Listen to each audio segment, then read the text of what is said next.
Okay तो आज बहुत बहुत वेलकम है आपका इस टॉपिक में।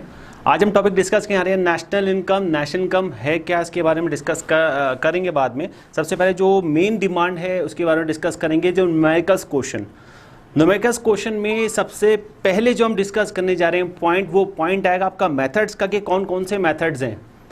तो इसमें जो मेथड्स आएगा, सबसे आपके 3 मेथड्स आते हैं। आउटपुट मेथड आता है, आपका इनकम मेथड आता है और एक्सपेंडिचर मेथड आता है। तो अब हम इस वीडियो में जो डिस्कस करेंगे पॉइंट, वो हम डिस्कस करेंगे आपका इनकम मेथड। इनकम मेथड होता क्या है। तो इनकम मेथड के बारे में अगर हम बात करें, सबसे पहले अगर हम जज करें इनकम होती क्या है। देखिए इनकम होती है आपकी 2 तरह की। एक होती है आपकी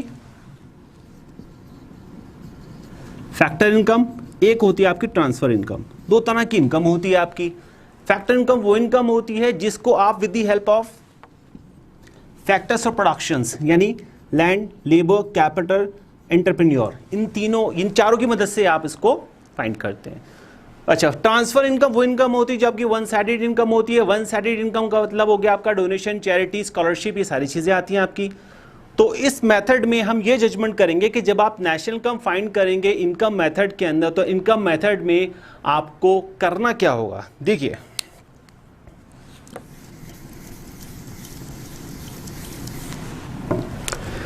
इनकम मेथड के लिए आपको सबसे पहले यहां पर एनडीपीएफसी निकालना होता है। तो what is the meaning of NDPFC. NDPFC होता क्या है। एनडीपीएफसी होता है आपका डोमेस्टिक इनकम।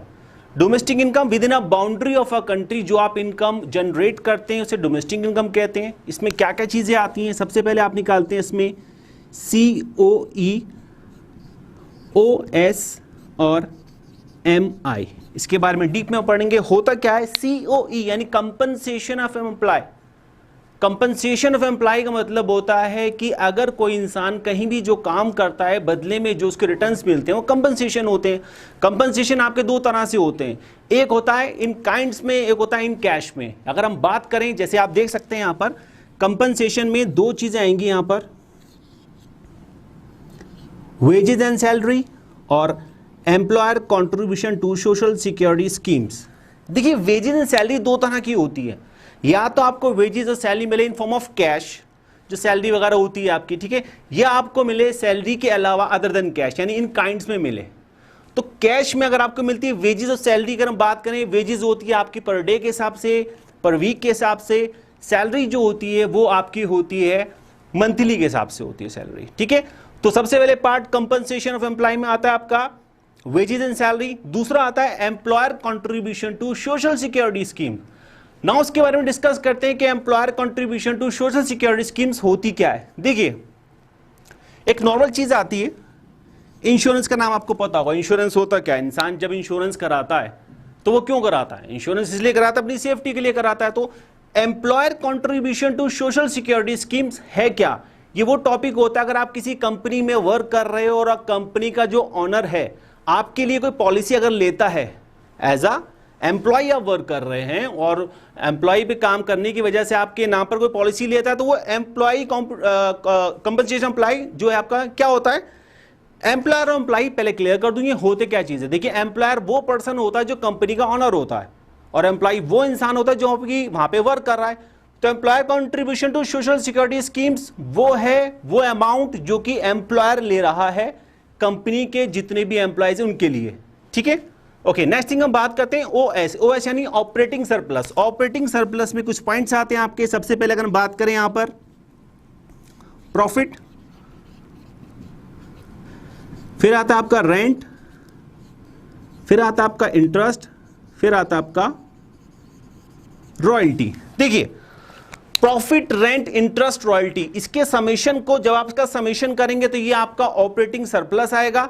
और प्रॉफिट में भी 3 चीजें आती हैं आपकी। प्रॉफिट में भी 3 चीजें आएंगी। सबसे पहले अगर हम बात करें, बात आता है यहां पे डिविडेंड की।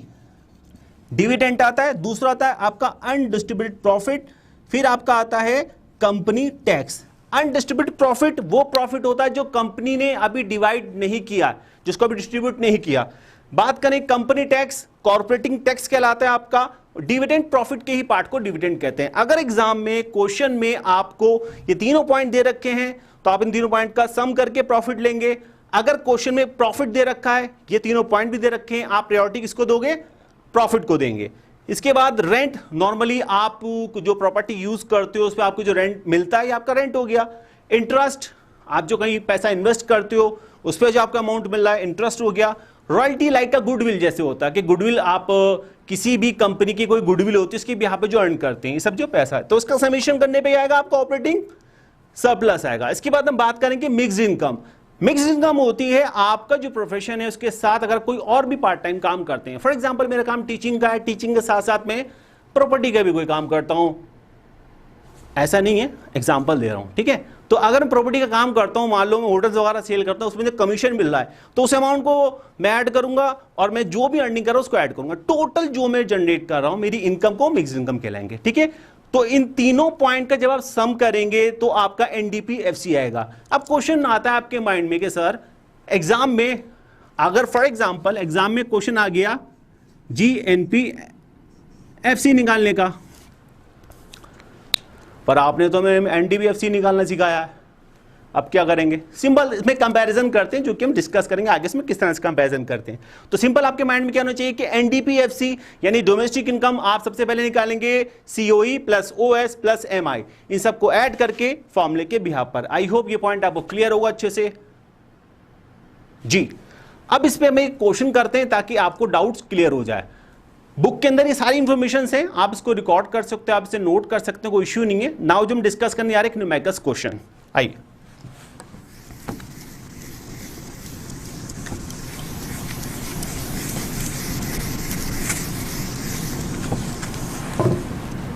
Okay, suppose wages and salary आपको दे रखी है 1000 crore rupees, 1000 crore. Employer contribution to social security schemes दे रखी है आपको 500। रेंट आपको दे रखा है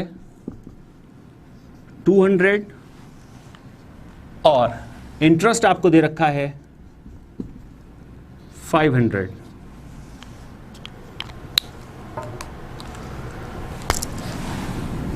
मिक्स्ड इनकम जो दे रखी है आपको वो दे रखी है आपको 100, ये आपका इंटरेस्ट है 500, 200 दे रखा आपका रेंट,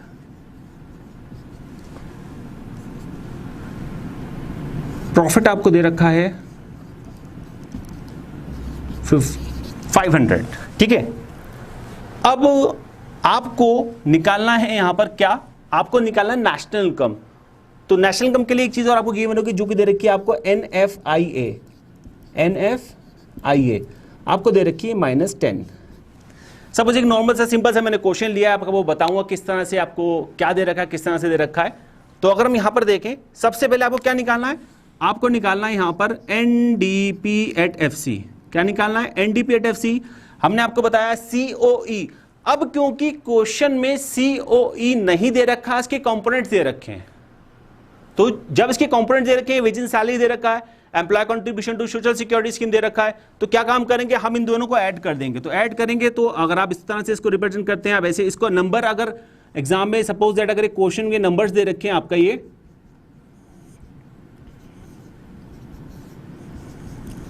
तो आप इन नंबर्स को भी डायरेक्ट लिख सकते हैं, कोई इश्यू नहीं है। फॉर एग्जांपल आप लिख सकते हैं wages salary plus employer contribution to social security scheme, ठीक है, प्लस। अब आप आ जाइए ऑपरेटिंग सरप्लस। ऑपरेटिंग सरप्लस के कंटेंट्स कौन कौन से गिवन है ये हमको पता होना चाहिए, और पता तब चलेगा जब उन्हें पढ़ा होगा, पढ़ा ही नहीं होगा तो कहां से पता चलेगा। जैसे रेंट, इंटरेस्ट, मिक्स्ड इनकम क्या ऑपरेटिंग सरप्लस का कंपोनेंट है? आंसर है नहीं है। Okay, the next is profit. क्या प्रॉफिट है? यस, प्रॉफिट है। तो आप इसके नंबर इसको ऐड कर दीजिए। जैसे रेंट आ गया आपका थर्ड वाला आपने लिया, ठीक है। आफ्टर दैट आप क्या करेंगे? थर्ड के बाद अब आप लेंगे फोर्थ, फिर इसके बाद आप लेंगे सिक्स्थ, इन नंबर्स को आप ले लेंगे। अब आप इन सबका समेशन कर देंगे, सबका पे अमाउंट लिख देंगे। तो इनका अमाउंट आ गया, जैसे आपका ये दे रखा है आपका 1000 प्लस 500 देन 200 देन 500 देन 500। अच्छा, तो इन सबको ऐड करने पर आपका क्या आएगा, आपका आ जाएगा NDP@FC। तो इन सबका समेशन कर देंगे, समेशन करने पर आपका आ गया 2700। अच्छा ना, छोटा सा क्वेश्चन, क्या सर ये आंसर आ गया? तो क्वेश्चन का आंसर है नहीं। क्वेश्चन ने पूछा क्या आपसे, नेशनल इनकम, और नेशनल इनकम को आप क्या बोलते हो, NNP@FC। क्या बोलते हैं, NNP@FC, net national product at factor cost. तो सिंपल सब क्या काम करेंगे सर, डोमेस्टिक इनकम पर हम आ गए, नेशनल इनकम पे हमें आना है। तो सिंपल सा कंसेप्ट है, जब आप डोमेस्टिक इनकम पर आ गए, आपको नेशनल इनकम पे आना है, तो उसके लिए करना क्या पड़ेगा, आपको करना यह पड़ेगा कि आप इसमें सिंपल सा कंसेप्ट ऐड कर देंगे, क्या, NFIA। तो अगर नेशनल इनकम फाइंड करनी है डोमेस्टिक इनकम के बिहाफ पे, तो आपको डोमेस्टिक इनकम में NFIA ऐड करना पड़ेगा, ऑटोमेटिकली आपका NNP/FC आ जाएगा। तो कंक्लूजन क्या निकला कि आपका जो आंसर है NFIA, ये आपका 2700 हो गया, NFIA दे रखा आपका -10, तो आपका आंसर आ गया 2690 करोड़ रुपीस में। तो NNP/FC नेशनल इनकम निकालने के लिए करना क्या, आपको नेशनल इनकम निकालने के लिए आपको डोमेस्टिक इनकम यानी NDP/FC में ऐड करना होता है NFIA। तो फिलहाल आज की इस वीडियो में आपको मैंने बताया, ये पॉइंट्स आपको क्लियर होंगे अच्छे से। अब हम नेक्स्ट वीडियो में मिलेंगे नेक्स्ट मेथड के साथ। आज के मेथड्स के लिए फिलहाल इतना ही। अब इसकी प्रैक्टिस आप कीजिए, चाहे आप संदीप गर्ग से कीजिए या TR जैन क्यूरी से करें, किसी बुक से करें। कोई भी अगर डाउट हो तो हम डिस्कस करेंगे नेक्स्ट क्लास में, यानी नेक्स्ट वीडियो में हम डिस्कस करेंगे नेक्स्ट मेथड के लिए। आज के लिए फिलहाल इतना ही। प्लीज़ ख्याल रखते रहें, स्टडी करते रहें और बोर्ड्स की तैयारी करते रहें। इस खाम ख्याली में ना रहें कि बोर्ड्स नहीं होंगे, बोर्ड्स तो होने हैं, ठीक है। तो that is all for today, take care self, bye bye.